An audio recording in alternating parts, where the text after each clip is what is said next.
Hey, it's John Johnston here to talk to you more about scales today. Today we're talking about our F major scale. We're gonna be covering one octave. First thing that we always think about on oboe with our F major scale, what F are we gonna use? So let's talk about that before we talk about anything else.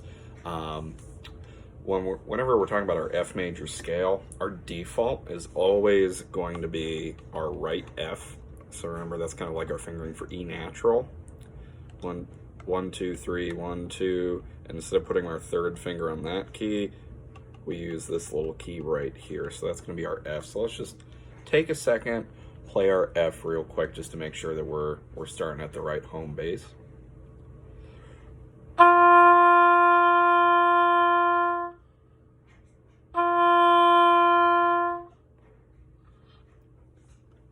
Cool. So double check that with yourself. The question that we've talked about with all of these scales and all these videos, again, why are we practicing these scales? What's the purpose behind it? We always practice scales for multiple reasons. One, the patterns that go with those scales are extremely important and pop up in music all the time, especially classical music, where scales made up the basis of what we were working with. But also, like we're going to talk about later in the video, it gives us material to work with when we're working on other skills too. So first we're going to talk about the scale, we're going to work through the scale, and then we're going to mess around with it a little bit, try some different things. So if we're talking about our fingerings for a scale, we already talked about our first and last note, F. So the next note, we're going to go to our G. So you lift up that right hand. Remember, the video is mirrored. You're lifting up that right hand, and you just have 1, 2, 3. So double check yourself real quick. Always making sure we're having that open C, good hand position.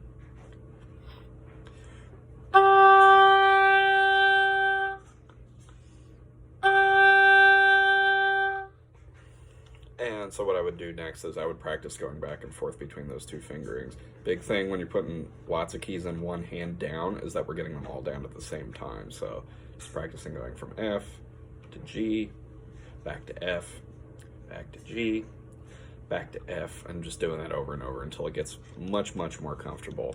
So now I'm going to play back and forth between those two notes.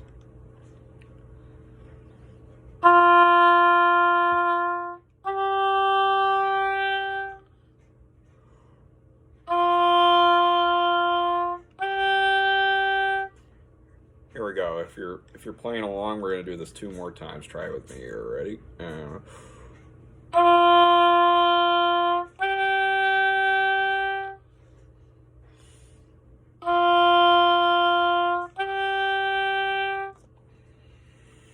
Good.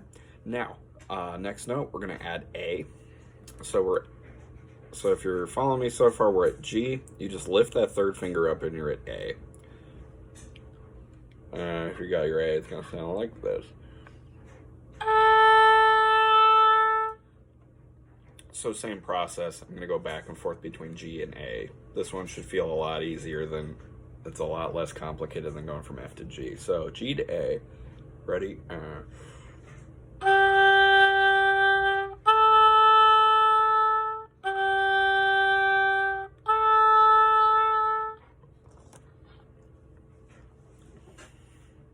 So next one, we're going to go from A to B flat. When we're talking about our key of F major, F major has 1 flat in it, and that is our B flat. So go from A to B flat, we're already at 1, 2. To go to that B flat, we just add the first finger in the right hand.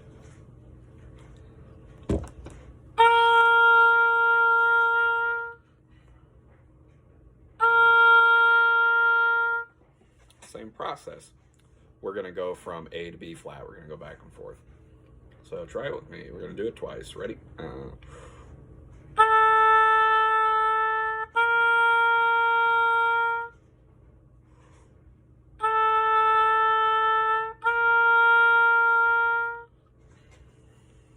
Good. Now at this point, we've got a series of 4 notes. We have F, we have G, we have A, we have B flat. Whenever we have a series of 4 notes, lots of people, one term for this that gets used sometimes, we call that a tetrachord. It's a series of 4 notes. Tetra as in the old word for 4. So tetrachord meaning 4 notes. So the reason that some people use tetrachords is that different scales really are only made out of a series of 2 tetrachords at a time. And if you learn tetrachords, those patterns of notes, as a series of 4, then you can just kind of plop them together. It makes learning scales, it just gives you more patterns to work with in your scales. So this tetrachord is F, G, A, and B flat. So I'm going to play it twice. We're going to go once up, and then we're going to go once down. Here we go. Let's do it in half notes. Here we go. Going up, starting on F. 1, 2. Ready?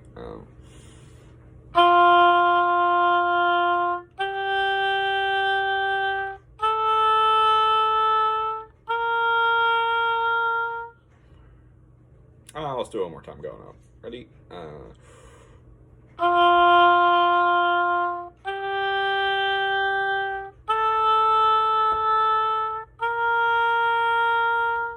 Good. Now we're going to start on B flat, going back down. 1. Ready?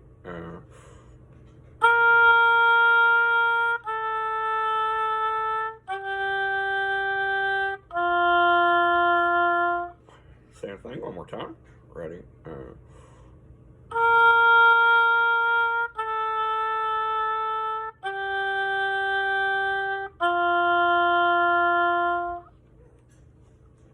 Good.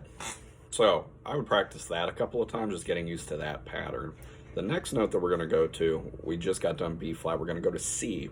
So if you're going from your fingering to B flat, you lift the second finger in your left hand, and so you just have one finger on each. First finger in your left hand, first finger in your right hand. And again, as always, my fingers are going really far away just so you can see better, but we never want to like have our hands just like wiggling all over the place. We're always keeping our fingers nice and close to the keys when we're switching note to note. So here's our C.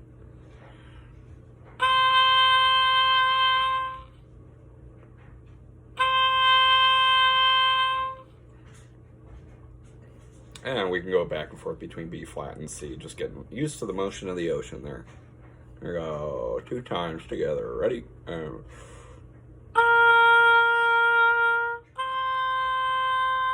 Same thing. Ready?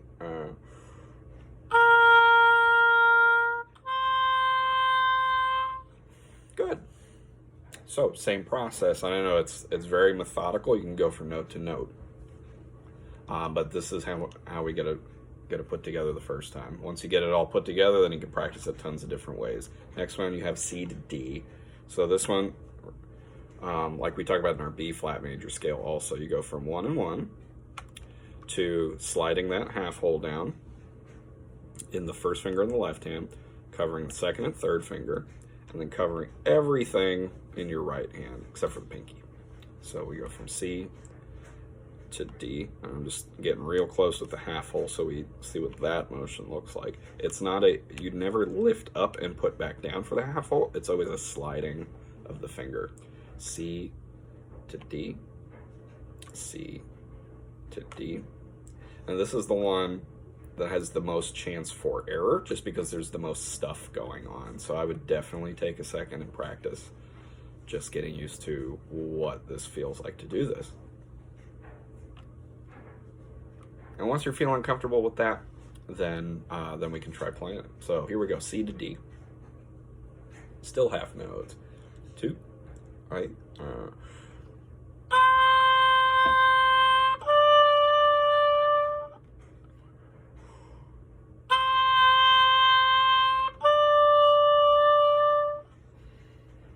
Good. So same thing. We're going to go from D to E. Now, we didn't spend too much time with the half hole because we just came off of it to go to D, but when we go to E, we cover that half hole back up, we lift that third finger in our right hand, and now we've got to put that octave key down in the back. And you might notice you may have more than one key back here like I do. You may just have this bottom one. Either is cool. But just so that you're not getting confused, just if you have something different than I do, this is probably the one that you have. This is for higher notes, so no worries if you're not seeing that. Then you just use the one that you have. So this is D to E, sliding that half hole back up, getting that octave key action in. Yeah, I'll give it a shot. Ready?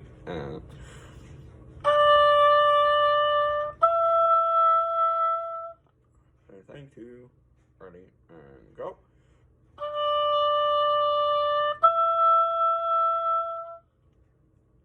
Now, last one, we're going to go E to F. Now, this part is the reason why we use right F in this scale. So everything else stays the same as we just had it for E. Now, all we do is we put that third finger back down on that key that we started with for our first F. So now all you have to do to go from E to F.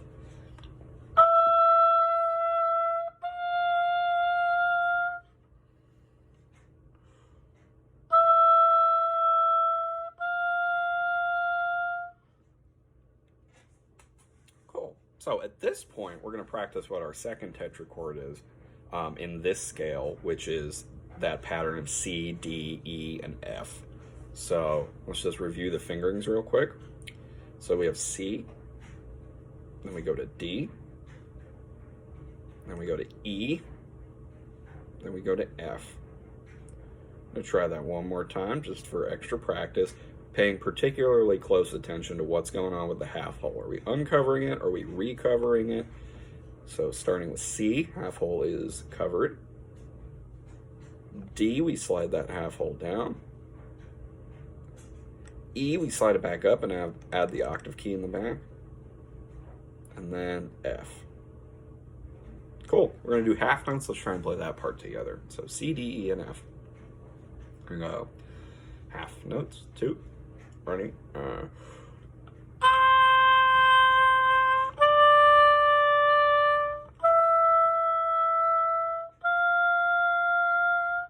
Same thing. 2. Ready? And go.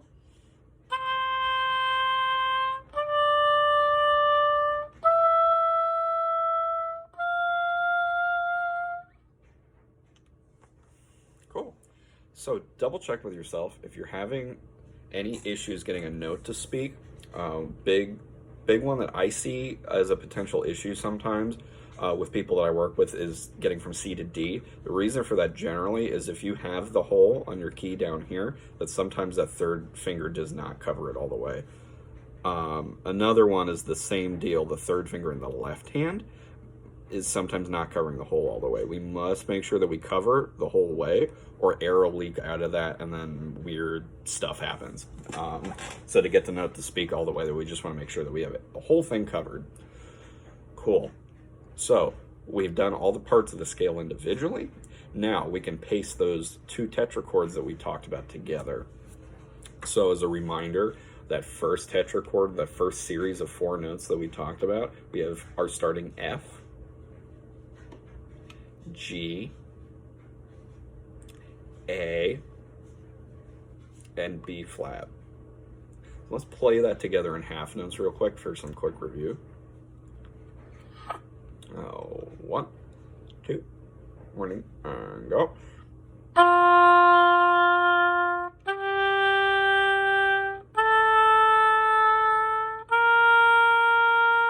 Same thing, 2, ready, and go.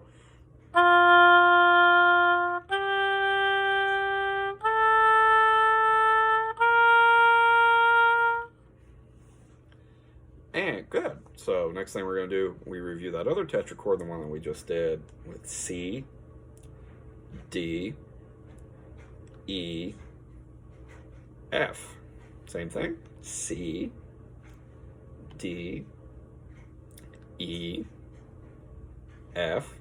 And if you notice, I'm kind of doing it with a pulse. Normally I would practice this with a metronome. I'm recording on my phone, that's why I'm not playing one at the same time. I would totally recommend downloading a metronome app on your phone if you have access to Wi-Fi, or you could buy a metronome. If you're looking on like an app store, Apple or Android, you just type in metronome, M-E-T-R-O-N-O-M-E. There are tons of free ones. doing it with a regular pulse is going to help us be more and more consistently in time, which is going to be a good thing. Even when we're practicing fingerings, I really, really think that doing it with a metronome is a good way to go. So let's play that second tetrachord, C, D, E, F. Let's try it. 1, 2, ready?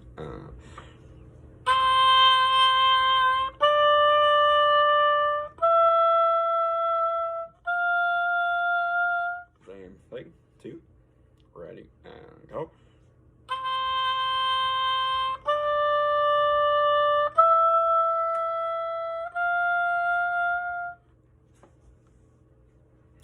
Cool.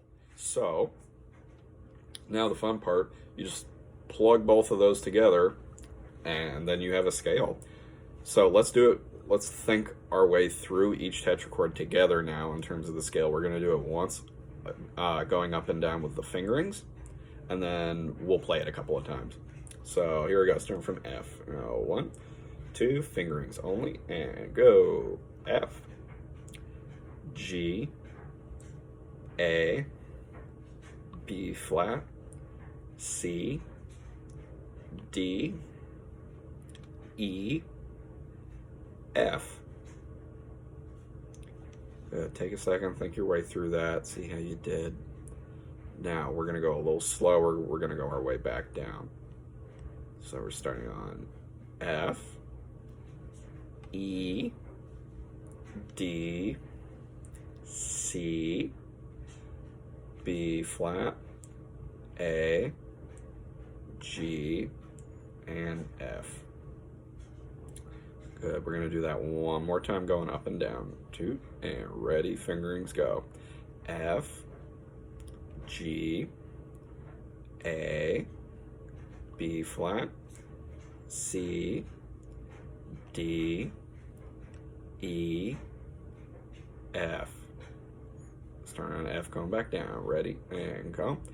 F, E, D, C, B flat, A, G, F.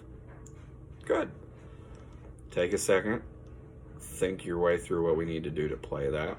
Anything fingering wise you need to do.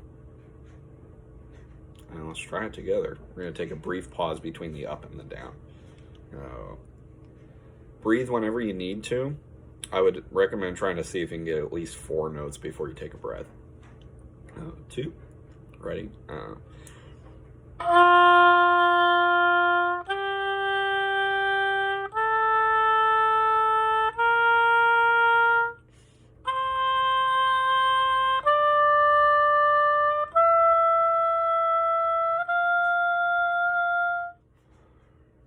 Starting on F, going back down. 2, ready?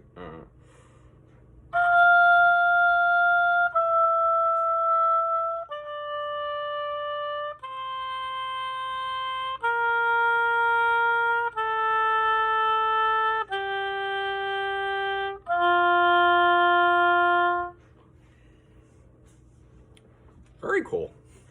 So now's a great time to kind of take stock, take inventory of you know, what's going well, what's not.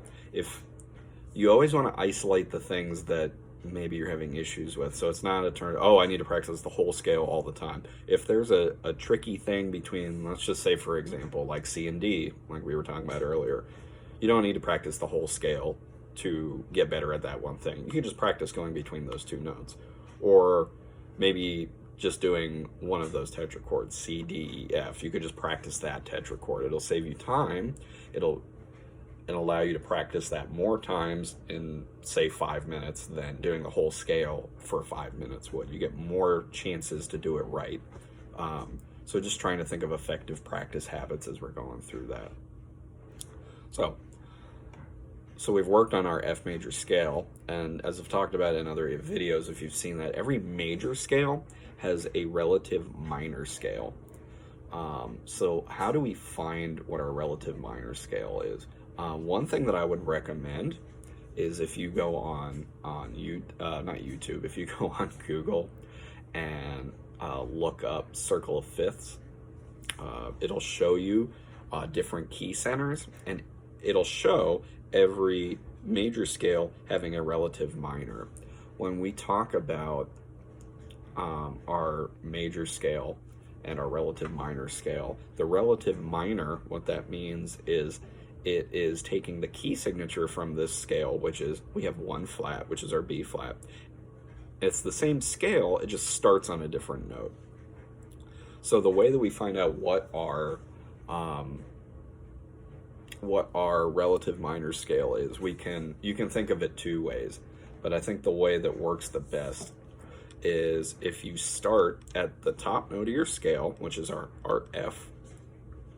So if we start at F and we work our way down 2 steps, so F, E, D. So 2 steps down from that top F would be D. That's now going to be our new starting note when we talk about our relative minor. It is the 6th note of the scale. The other way you can think about it, which is kind of where we're actually going to start, you start at the first note, our lower F, we're going to go down 2 steps to that lower D. That's going to be our starting point for this.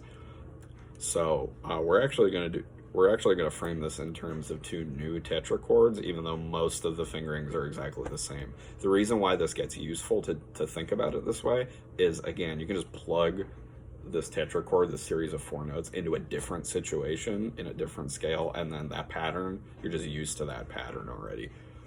So we've got to talk about our fingering for low D and low E. Now, luckily, we know most of what we need to know for it.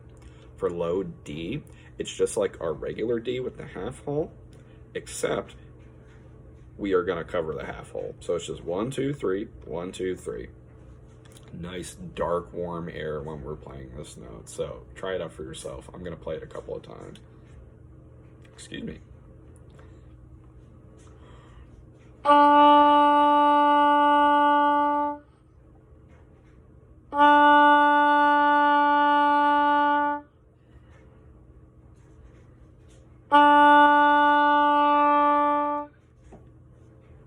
Cool. So in terms of this, we're gonna go instead of starting and ending our scale on F, we're gonna start and end our scale on D. So we have low D, then we have low E, which is the same as the E that we were playing in our F major scale, except I'm not gonna put my thumb on the octave key, so this is gonna come out lower.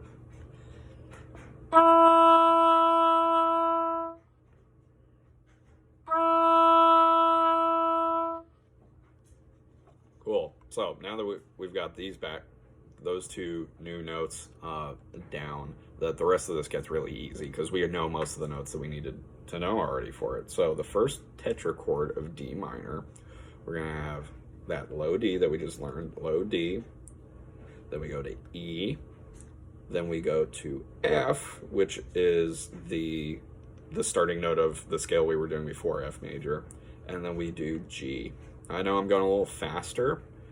This is partially because we know a lot of these notes already, and also to save time a little bit. So feel free to like hop back in the video if you need to look at some of this stuff again. So we have D, low D, E, F, and G. So we're going to try this twice together. Go 1, 2, ready?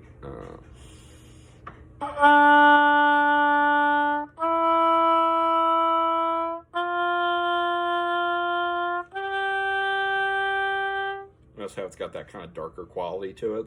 That's telling you you're doing the right thing. You're playing the right notes to play minor. Try one more time. 2, ready, and go.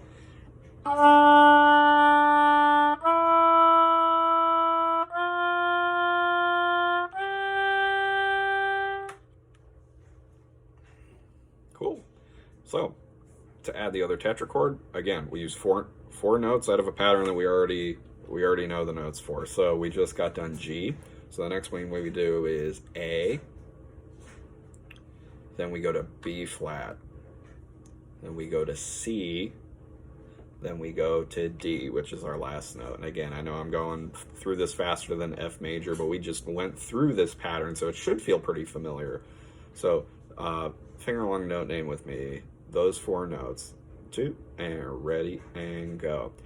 A, B flat, C, D. And remember, this D, this is the one we were using before. This, you will uncover the half hole for this too. Same thing, note, name. A, B flat, C, D. Let's try it. 2. Ready?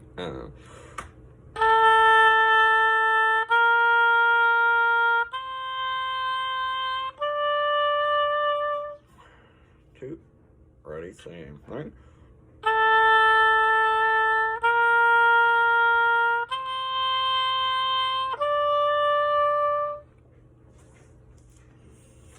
Cool. So we're gonna do the same thing we did with F major. We're gonna talk about plugging those 2 tetrachords together. And so we'll do it fingerings first time, then we'll play through it a couple of times. So here we go. Starting from the beginning, starting from our low D. Think about the notes. Here we go. Note, name, fingering. Still kind of in half notes. 2. Ready, and go. D, E, F, G, A, B flat, C, D. We're gonna go, let's start over one more time. We're gonna go up, then we're gonna start going back down. 2, ready, and go. Low D, E, F, G, A, B flat, C, D, and go back down. 2, starting from the top. D, C, B flat, A, G, F, E, D. Let's play it together once. And 2, ready, and go.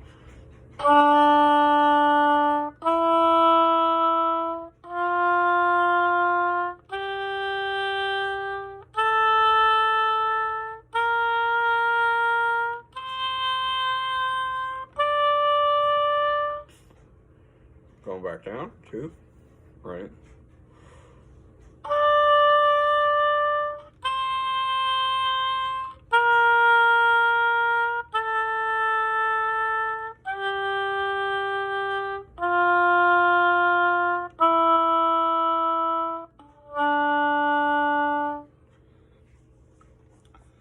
Cool.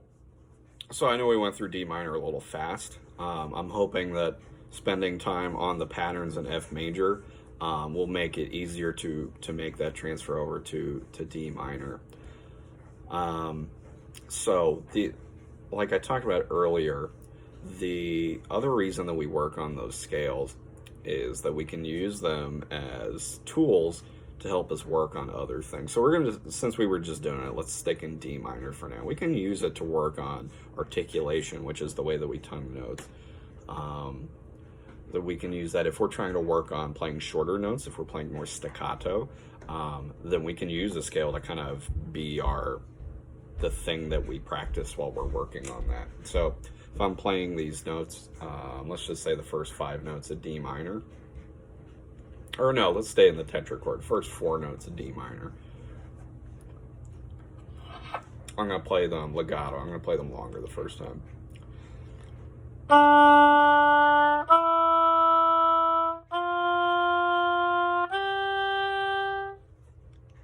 So I can practice playing them the same way, just shorter.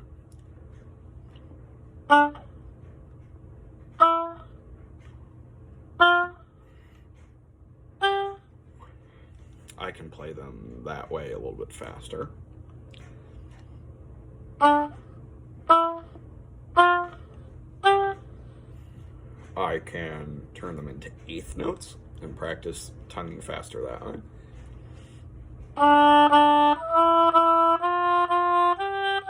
Or I can do it staccato that way.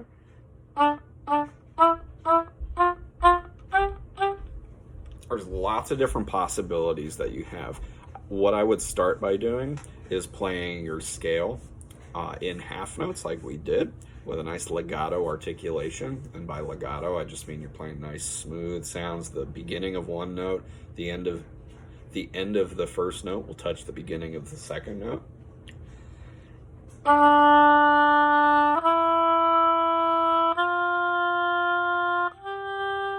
From there, I would try doing quarter notes. So each note would be half as long, and I would still do it legato.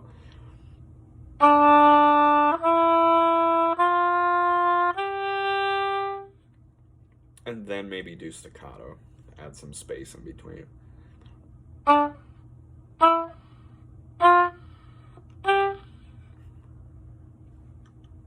And then maybe try eighth notes.